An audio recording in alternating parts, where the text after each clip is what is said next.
ছেলেরা বউ শাশুড়ির কথা শুনে আর বাবা মাকে ভাত কাপড় দেয় না, এই বিষয়ে কিছু বলেন।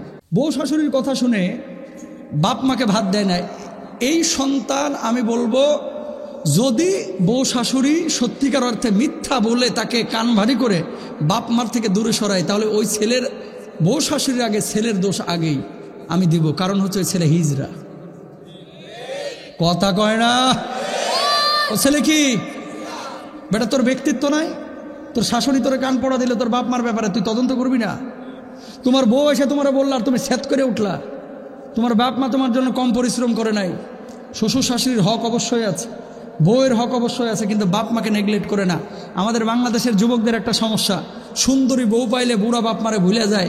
অনেকে মনে করে আমার বউই আমার সব। আরে বেটা, তোর বাপ মা তোর জন্য যা করেছে, যদি এই কৃতজ্ঞতা বোধ না থাকে, খেদমতের মানসিকতা না থাকে, তোর বাপ মার যদি খেদমত তুই ঠিক মতো না করিস, তোর ছেলে মেয়ে তোকে ওই আগার গয়ের বৃদ্ধাশ্রমে কখনো কখনো লাথি মেরে বুড়িগঙ্গাতেও ফেলতে পারে, ঠিক কেনা? কামাতা দিয়ে ঋতু দানো, আপনার বাপ মার সাথে যে আচরণ করবেন আপনার ছেলে আপনার সাথে সে আচরণই করবে, ক্লিয়ার কথা। সুতরাং বাপ মার খেদমত করবেন। বউ শাশুড়ি যা বলবে বা অন্য কেউ আপনার সামনে বলবে আপনার বাপ মার নামে, শুরুতে বিশ্বাস করবেন না। অনেক সময় শাশুড়িরাও কিন্তু অত্যাচার করে বৌমার উপরে। ছেলে বিদেশ থাকে, নিজের মায়ের সাথে একটু কথা বলতেছে, শাশুড়ি চিপার মধ্যে যে বলতেছে কি বিয়ে করছোস, তোর বউ দেখি সারাদিন কাকুলোকে যেন আড্ডা মারে, ফোনে কথা বলে, এ দিছে পেঁয়াজ বাঁধায়া।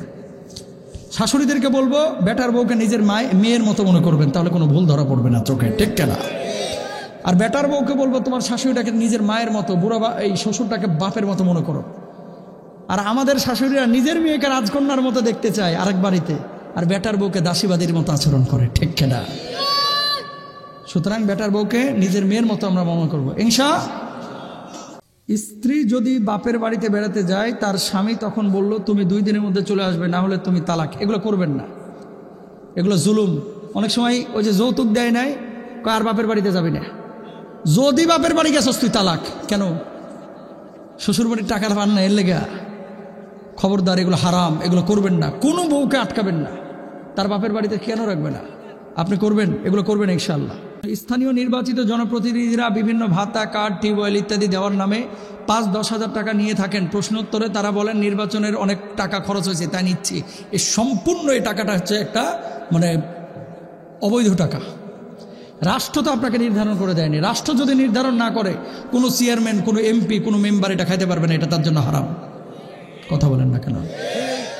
যদি সরকার বা জনপ্রশাসন থেকে আপনার নির্ধারণ করে দিত, মন্ত্রণালয় থেকে, যে এই টাকাটা নিতে হবে কারণ এই টাকাটা সরকারের খরচ আছে, ফরিদপুরে টিউবওয়েলটা ঢাকা থেকে আনতে 2000 টাকা খরচ, এই টাকাটা ওরা দেওয়া লাগবে, তাহলে আপনি দিতেন।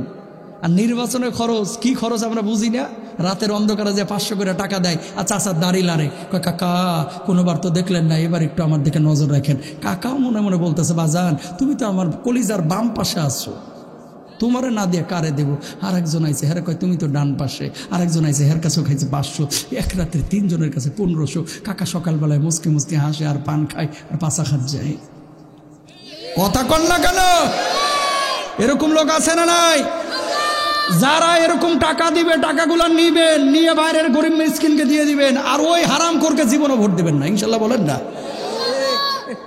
এই যে চাইলচোর ডাইলচোর এগুলোরে নির্বাচন করেন, এগুলো চুরি করে, আপনি খাইবেন বাস, ও তো খাইবে, আপনিও খাবেন, কারণ অসৎকে কেন নির্বাচিত করছেন, ঠিক কিনা?